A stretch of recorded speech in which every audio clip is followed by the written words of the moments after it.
everyone, the Reluctant Chef is back. Did you know that we redesigned our kitchen spritzer? Isn't this adorable?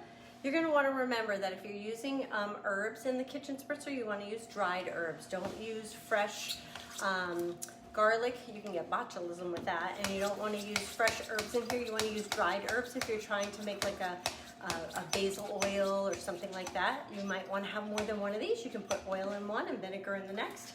You pump your own air in, and then you just spray it just like you would the store-bought.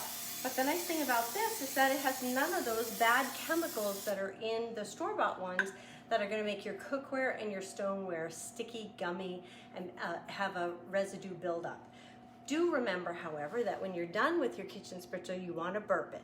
So, if you're in one of my parties, I want you to text me, burp, and I'll give you 5 bonus tickets into our raffle. All right, so we're making a carrot cake. We're gonna take our new bowl and our new scraper, and we're gonna go ahead and add it all in here and get every last bit out before we bake it.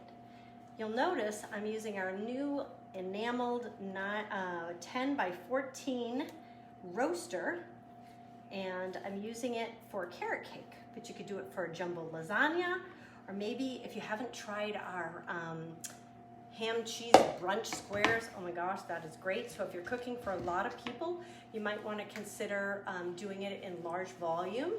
This is a great tool when you have a lot of people you're trying to feed because of the size of it. And one of the tips that a lot of people might not notice without seeing it in person is how tall the sides of these bowls, this pan is. It's 3.5 inches tall. So you know how your lasagna usually bubbles over onto your oven? No more. We've solved that problem too. So thanks for watching The Reluctant Chef. I'll be back with other tools soon.